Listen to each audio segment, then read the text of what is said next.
Hello everyone, welcome to all next exam. तो guys, हम कर रहे थे एचबी टेट के लिए केमिस्ट्री और बायोलॉजी। तो आज हम करेंगे बायोलॉजी के कुछ पोर्शन। हमने डाइजेस्टिव सिस्टम को कंप्लीट कर लिया था और आज का हमारा टॉपिक रहेगा हमारा रेस्पिरेटरी सिस्टम, यानी कि श्वसन तंत्र। क्या रहेगा आपका? Respiratory system. तो आज कल हमने पिछले 3 वीडियो में हमने देखा कि किस तरह से भोजन हमारे शरीर में पचता है, फिर जो नहीं पचता है उसको क्या होता है। अब एक और चीज़, हम लेते हैं सांस। तो सांस लेते हैं, उसका क्या प्रोसेस रहता है हमारे बॉडी के अंदर, आने वाली वीडियोस में हम उसके बारे में डिटेल में पढ़ेंगे। ओके, पूरी कोशिश करूँगा कि एक ही वीडियो में पूरा रेस्पिरेटरी सिस्टम को मैं ख़त्म कर दूँ। ओके, तो चलिए स्टार्ट करते हैं। जो चैनल पर फर्स्ट टाइम है प्लीज़ चैनल को पहले सब्सक्राइब कर ले और वीडियो को लाइक भी कर ले। ओके, स्टार्ट करते हैं हमारा। तो आपको पता है कि प्रोसेस जो है हम 2 तरह की, देखिए मेनली अगर किसी से पूछे कि व्हाट इज़ रेस्पिरेशन, तो बोलते हैं कि सांस को अंदर लेना और बाहर छोड़ना, तो उसको कहेंगे रेस्पिरेशन। लेकिन एक्चुअली में वो होती है ब्रीदिंग। ब्रीदिंग क्या होती है?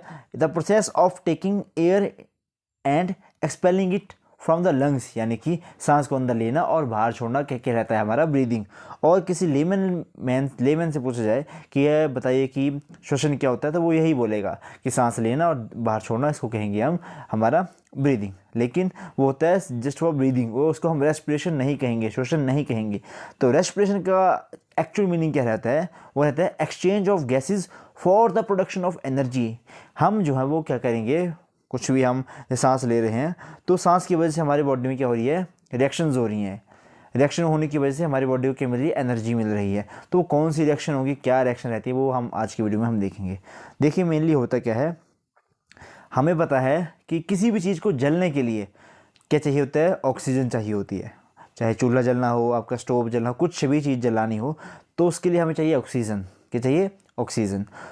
तो वहीं बर्निंग ऑफ फूड, हमें अगर हमारे भोजन को पचाना है उसको भी हम कहेंगे क्या, बर्निंग ऑफ फूड। तो उसके लिए भी हमारे ऑक्सीजन बहुत ज़रूरी होती है। और वो ऑक्सीजन हमें कहाँ से मिलती है? हमारे एटमॉस्फेयर से। अब अपने बचपन से हम पढ़ते आ रहे हैं कौन सी रिएक्शन, हमारी एक बहुत फेमस रिएक्शन होती है फोटोसिंथेसिस की रिएक्शन। फोटोसिंथेसिस की रिएक्शन जिसमें होता है क्या, आपका कार्बन डाइऑक्साइड प्लस वाटर क्या मिलाते हैं आपस में in the presence of sunlight और क्लोरोफिल की मदद से हमारा बनाते हैं ग्लूकोज, यानी कि C6H12O6। और साथ में निकलती है हमारी ऑक्सीजन गैस, और साथ में निकलती है, सॉरी इसमें एनर्जी अभी तक नहीं, वो रेस्पिरेशन में निकलेगी।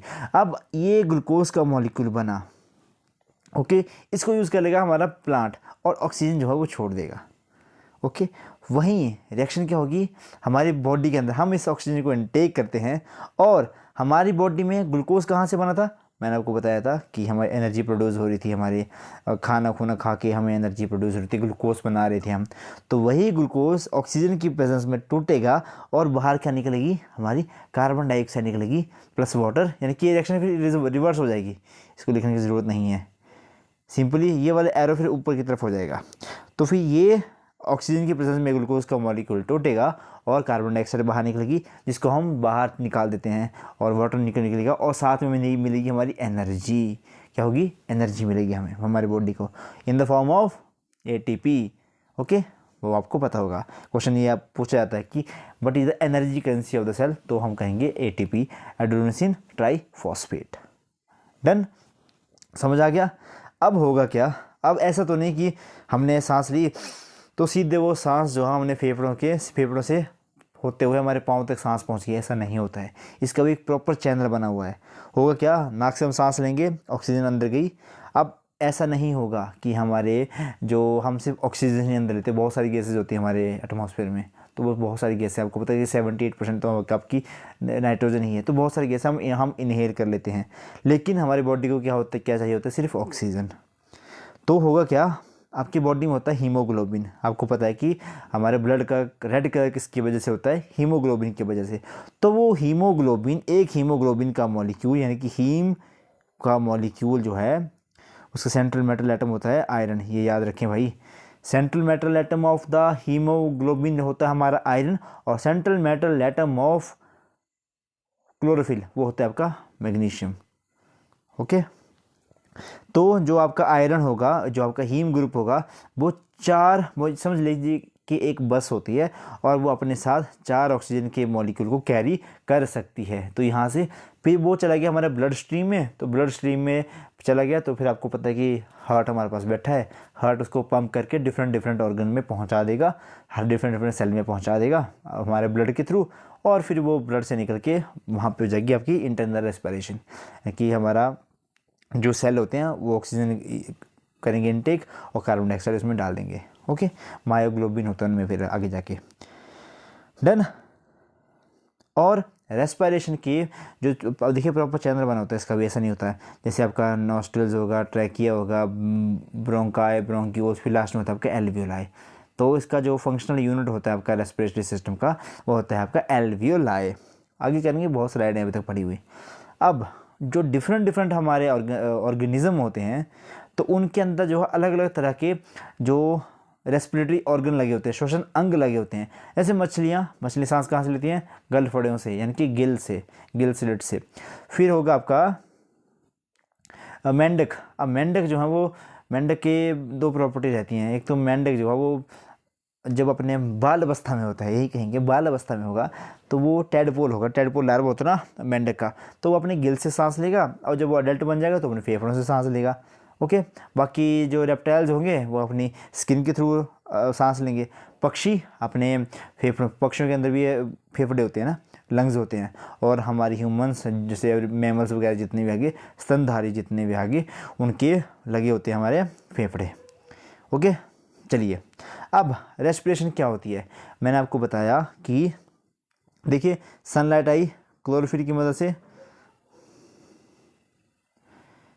चलिए इसको बंद करें। जब देखिए अब क्या होगा, सनलाइट आई, सनलाइट की प्रेजेंस में क्लोरोफिल ने क्या बनाया आपका, फोटोसिंथेसिस के रिएक्शन के थ्रू आपका ग्लूकोज बनाया। अब ये ग्लूकोज क्या रहेगा, माइटोकॉन्ड्रिया के अंदर जाएगा, फिर माइटोकॉन्ड्रिया के थ्रू, माइटोकॉन्ड्रिया के अंदर होगी रेस्पिरेशन, ये होगी प्लांट के अंदर, प्लांट के अंदर होगी ये पूरी प्रोसेस, इन्होंने यहाँ पे बताया हुआ है। ठीक है, तो ये भी ऑक्सीजन निकली, इसको ले लेगा आपका ह्यूमन वगैरह, जो कि हम वगैरह ले लेते हैं। लेकिन जो आपका अब आपने सुना होगा कि पेड़ों के नीचे रात को नहीं सोना चाहिए। क्यों? जब दिन होगा तब तो वो खूब मात्रा में ऑक्सीजन जो है प्रोड्यूस कर रहे होंगे, लेकिन जब आपकी सनलाइट नहीं होती है तो उन्होंने बनाया होता है एक खाना। अब भाई खाना बनाया तो खाना खाएंगे भी, तो जो खाना उन्होंने बनाया है उसको वो यूज़ करके अपने लिए एनर्जी जुटाते हैं। ओके, केमिकल एनर्जी एटीपी की फॉर्म में।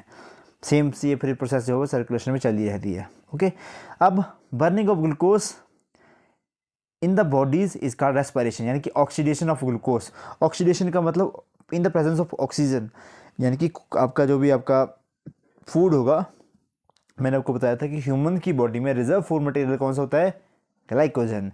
तो ग्लाइकोजन जब हमारी बॉडी को एनर्जी चाहिए होती है तो वो ग्लाइकोजन टूटता है ग्लूकोज में, फिर उस ग्लूकोज जो है ऑक्सीजन के प्रेजेंस में टूटेगा, कार्बन डाइऑक्साइड बाहर निकलेगी, वाटर मॉलिक्यूल निकलेगा और साथ में हमारी एनर्जी हमें मिलेगी। ओके, चलिए ये बहुत सारा, ये जो चार्ट बना है साइड में, ये बहुत इंपॉर्टेंट है, इसको देख लेते हैं। देखिए रेस्पिरेशन में क्या होगी, आपका फूड जो होगा वो जलेगा। ठीक है, जलेगा यानी कि हमारी बॉडी को मिलेगी एनर्जी, ऑक्सीडेशन होगी उसकी। फिर कहाँ जलेगा, सेल में जलेगा। सेल में क्यों जलेगा, क्योंकि सेल को चाहिए होगी भाई एनर्जी। ओके, अब वो एनर्जी कहाँ से मिलती है, ग्लूकोज से मिलती है। ओके, और क्योंकि हमारी बॉडी में बहुत सारे सेल्स हैं, तो वो सेल जो है वो हमारे हर बॉडी ऑर्गन के पास कैसे पहुंचते हैं, ब्लड वेसल के थ्रू। और ब्लड वेसल में क्या फ्लो करता है, आपका ब्लड फ्लो करता है। ओके, और ब्लड के अंदर क्या होता है आपका, ग्लूकोज।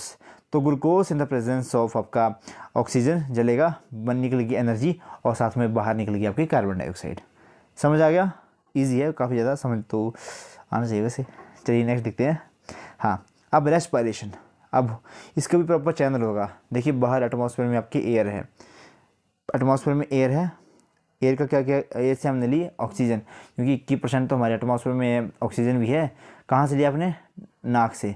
फिर नाक से आपकी, यहाँ देखते हैं डायग्राम में, नाक से नेजल कैविटी से गई है फेरिंग्स में, फेरिंग्स से गई लैरिंग्स में, फिर गई आपकी ट्रैकिया में, श्वसन नली में, ट्रैकिया से ब्रोंकाई, फिर आपके ब्रोंक्यूल्स वगैरह आ जाते हैं इसमें। ये सारा आगे आपका इसमें आपके रेस्पिरेशन का पूरा प्रोसेस रहेगा।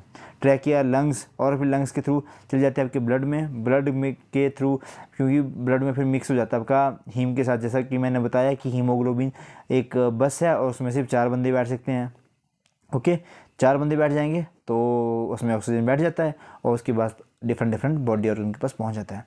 देखिए क्वेश्चन पहले आया था जो मैंने देखा था कि वहाँ पर लिखा था कि high affinity of haemoglobin to take which molecule.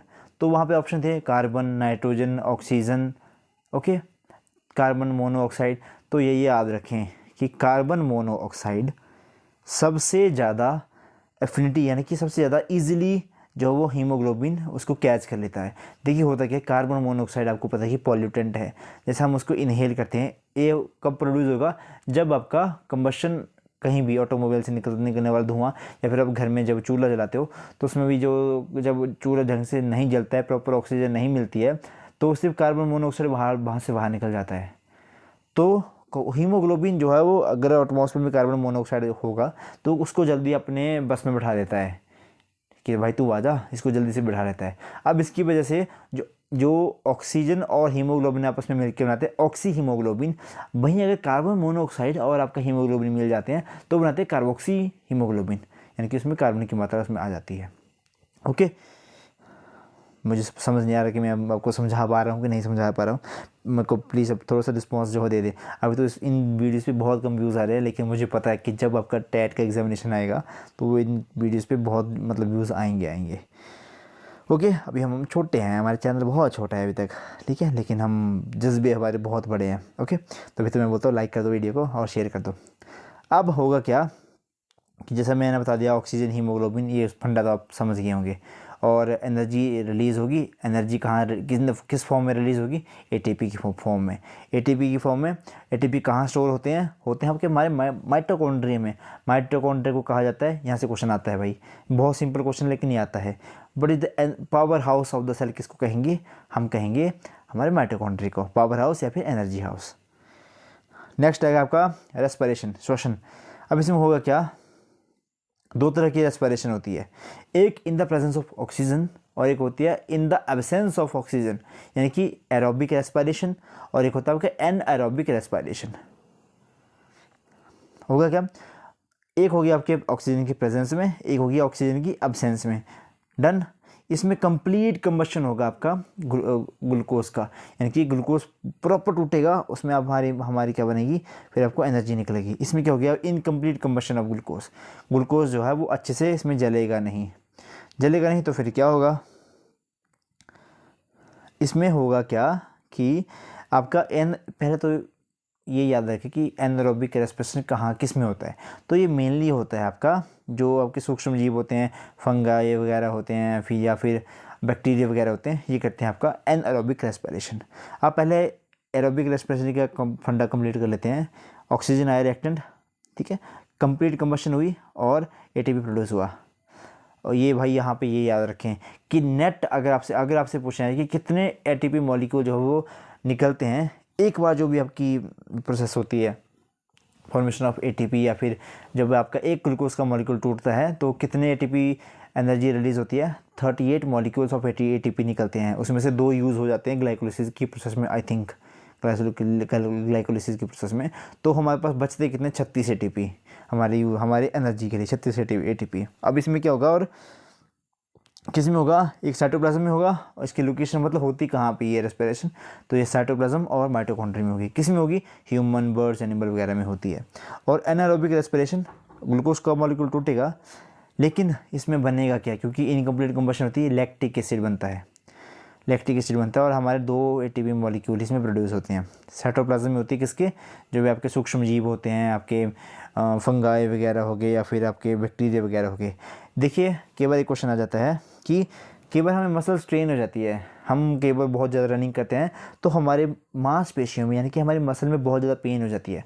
वो किसकी वजह से होती है, क्योंकि हमारी बॉडी उस टाइम हमारे मसल जो है वो जल्दी से मतलब बहुत ज़्यादा यूज़ हो रहे हैं, लेकिन उनको एनर्जी प्रॉपर नहीं मिल रही, उनको ऑक्सीजन प्रॉपर नहीं मिल रही होती है। जब ऑक्सीजन प्रॉपर नहीं मिलेगी तो हमारी बॉडी के अंदर क्या बनता है, लैक्टिक एसिड बनता है। ये क्वेश्चन आता है बहुत बार कि जो मसल फटीग होती है वो किसकी वजह से होती है, इसमें क्या एक्युमुलेशन हो जाती है, तो लैक्टिक एसिड लैक्टिक अम्ल जो है वो वहाँ पे इकट्ठा होना स्टार्ट हो जाता है, जिसकी वजह से हमारी बॉडी में हो जाती है पेन, भयानक वाली पेन। ओके, अब आया फेरिंग्स। अब इसमें होगा क्या, it is a common part of digestive system और रेस्पिरेटरी सिस्टम। ये इंपॉर्टेंट नोट है, क्वेश्चन है, 4 ऑप्शन दिए जाएंगे आपको कि बताइए कि which is the common part among digestive system और आपका रेस्पिरेटरी सिस्टम। तो फेरिंग्स इसका राइट आंसर रहेगा। ओके, ये रही फेरिंग्स की लोकेशन। देखिए यहाँ से खाना नीचे और यहाँ से यहाँ को आ गया तो आपका श्वसन वाला आ गया। ओके, बाकी एपिग्लोटिस, ये एपिग्लोटिस होता है इसमें एक तरह का, मतलब समझ लीजिए कि ये दरवाज़ा होता है। जब ये दरवाज़ा नीचे चला गया तो आप सांस ले पाओगे, जब दरवाज़ा ऊपर चला गया तो आपका खाना जो है आप खा पाओगे। तभी तो बोलते हैं कि खाना खाते टाइम जो भी ज़्यादा बातें नहीं करनी होती हैं, क्योंकि जब हम बात कर रहे होते हैं तो हमारी खाना खाते टाइम बात कर रहे होते हैं तो कई बार क्या होता है कि हम खाना भी खा रहे होते हैं तो बात भी कर रहे होते हैं, तो बात करते करते ये जो एपिग्लोटिस है थोड़ा सा टिड हो जाता है, यानी कि अब इसने दरवाज़ा खोल दिया कि भाई इस लंग्स की तरफ जाओ, और हमारे सांस लेने में कई बार जो है खाना फंस जाता है फिर, ठीक है, चावल चूवल फंस जाते हैं कई बार, बहुत बार होते फिर निकल जाते हैं आंखों से पानी पुनी। चलिए अब अगला आगे हमारा फेरिंग्स के बाद आपका ट्रैकिया। ये होता है 12.5 सेंटीमीटर लंबा। It contain C shaped myelin cartilage that control air pressure. इसके अंदर भाई कार्टिलेज लगी होती है सी शेप्ड की, इस तरह की। तो ये हमारे मतलब एक तरह की मसल लगी होती है पतली वाली, ये समझ लीजिए। तो ये कंट्रोल करती है कि एयर प्रेशर ज़्यादा ना हो जाए, टूट ही ना जाए, कहीं फट ही ना जाए ये। अच्छा, एडम एप्पल, ये जो होता है आपका कईयों को बहुत दिखता है, मेरे तो नहीं दिखता है, मैं थोड़ा मोटू हूँ तो शायद मेरा नहीं दिखता हो। तो इसमें एडम एप्पल होता है जिसके आपकी वजह से हमारे मतलब वॉइस बॉक्स होता है जिसकी वजह से हमारे हम बोल पाते हैं। ये देखिए, ये दिखाया है, गर्ल्स में नहीं होता, मैक्सिमम बॉयज़ में ज़्यादा होता है ये। लेरिंग्स, ये क्या रहेगा आपका, द लेरिंग्स और या फिर voice box, the is the upper opening of the wind pipe. देखिए जैसे हम बोलेंगे ना तो ये कंट्रोल करता है अंदर से कि कितने एयर जो हो बाहर निकालनी है, जितनी एयर हम बाहर निकालेंगे उतने ही ये मतलब बोलेगा। ओके, तो ये फिर हम बोल पाते हैं मतलब आराम से। बाकी का हमारा मुंह और टंग कर देती है, कई बार टंग ऊपर लगती है कि कई बार हम मुंह बंद करते हैं। जैसे हमने ऊपर आया हमारा हिंदी में नहीं होती है वो उच्चारण स्थान, तो वही है ये सारा सिस्टम। Very thin vocal cords are found inside the larynx. बहुत छोटे जो हमारे वोकल कॉर्ड होंगे वो लैरिंग्स के अंदर पाए जाते हैं। The sound is produced when the air collide with the vocal cord. जैसे हमारा, कैसे बताऊँ मैं आपको, हारमोनियम देखा होगा आपने, हारमोनियम के अंदर से देखना वहाँ पे अलग अलग से तारे जैसी होती हैं। ओके, गिटार समझ लो, एक तरह का गिटार समझ लो, गिटार नहीं पहले, हाँ गिटार समझ लो, उसमें तारे होती हैं अलग अलग। मान लीजिए कि आप कहीं एयर उसमें ब्लो कर रहे हो तो वो अलग अलग जो है उसमें तार जो बजती हैं, तो वो तारें ही बहुत अच्छे से गाती हैं। यही होता है सिंगरों में भी, जिसके वोकल कॉर्ड्स अच्छे होंगे, अच्छे वोकल कॉर्ड होंगे जिसमें मतलब आवाज़ अच्छे से निकलेगी तो वो सिंगर अच्छे होते हैं, अरिजीत सिंह जैसे। और जिनकी आवाज़ अच्छी नहीं हुई वो फिर ढिंची की पूजा की तरह गाएंगे फिर। ओके, यही रहेगा। चलिए नेक्स्ट, वोकल कॉर्ड का साइज़ देखिए, लड़कियों में क्या होगा 14 से 15 mm का होगा। पिच जो है वो बहुत ज़्यादा होगी, तो उसकी वजह से क्योंकि आपकी आवाज़ बहुत पतली निकलेगी, और फीमेल्स में पाया जाता है। और जो वोकल कॉर्ड्स होंगी वो थोड़ी बड़ी बड़ी होती हैं मेल्स में, पिच जो है उनकी बहुत लो होती है, और आवाज़ उनकी बहुत ज़्यादा क्या रहती है, हैवी रहती है। ओके, तो फेफड़े किस तरह से डिवाइड रहेंगे। पहले तो आगे आपकी विंड पाइप नहीं क्या बोलते उसको, श्वसन नली। फिर होगा क्या, ट्रैकिया। मतलब ट्रैकिया के बाद ये डिवाइड होंगे आपके प्राइमरी डिवीज़न होगा, मतलब मेन पाइप आई, इसके बाद एक बड़ी बड़ी पाइपों में टूट जाएगा। सबसे पहले जो आएगी उसको कहेंगे ब्रोंकाई, उसके बाद और छोटी पाइपों में टूटेगा, उसको कहेंगे हम अपना ब्रोंक्यूल, और उसके बाद लास्ट में ऐसे थैलो जैसे लगे होते हैं, एयर सैक कहते हैं इनको, इसको कहेंगे एल्व्यूलाई। समझ गए। नेक्स्ट, फेफड़े कहाँ जैसे प्रेजेंट रहते हैं। देखिए गर्डल होते हैं हमारे पास दो, एक होते हैं पेल्विक गर्डल और एक होता है पेक्टोरल गर्डल।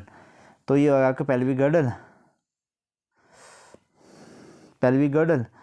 फिर आगे आपकी एब्डोमिनल कैविटी, उसके ऊपर होंगे आपके फेफड़े। तो फेफड़ों की स्टडी को क्या कहते हैं हम, पल्मोनोलॉजी कहते हैं। पिंक कलर के होते हैं, 1 से 1.5 किलो के होते हैं। क्रिनल कैविटी आ गई तो यहीं प्रेजेंट रहते हैं आपके। वर्टिबल जो आपकी इससे ऊपर वाली जो बॉडी कैविटी होती है, पता तो है फेफड़े आपके यहाँ होते हैं, इनको प्रोटेक्ट करने के लिए हमारे उसमें लगे होते हैं अस्थि पंजर। ओके, रिब केज, ठीक है, ये लगे होते हैं। चलिए लास्ट स्लाइड आज की। फेफड़े के बाहर एक झिल्ली जैसी होती है पतली सी, ओके, ये इस तरह की होगी झिल्ली जैसी, इसको कहते हैं हम प्लूरा। क्या कहेंगे? प्लूरा। प्लूरा तो दो टाइप का होता है इसमें भी, एक होता है आपका पार्शियल प्लूरा, एक होता है आपका visceral pleura. The fluid between the two pleura is called pleural fluid. एक क्वेश्चन पूछ लेते हैं बार कि क्योंकि दो लेयर होंगी, इसके बीच में जो फ्लूइड होगा उसको कहेंगे प्लूरल फ्लूइड।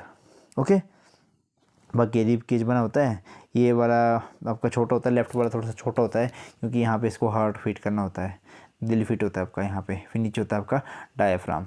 ठीक है, तो करें एंड फिर तो वीडियो की फिर इस तरह से एंड। तो वीडियो को करें ज़्यादा से ज़्यादा शेयर, और समझ ना आए तो प्लीज़ कमेंट बॉक्स में बता दें कि सर यहाँ पे समझ नहीं आया, क्योंकि अभी तक तो किसी का रिस्पॉन्स कोई आ नहीं रहा है, तो अभी मुझे पता नहीं चल रहा है कि मतलब कुछ कमी है या नहीं है। तो आगे से ज़्यादा लोगों के साथ शेयर करें ताकि मैं और ज़्यादा मेहनत करूँ आपके लिए, और आपके लिए बहुत अच्छे इन्फॉर्मेटिव वीडियोज़ वहाँ वो लेके आऊँ। तो तब तक के लिए ये वीडियो करते समाप्त यहाँ पे। तो तब तक के लिए बाय, जय हिंद, जय हिमाचल।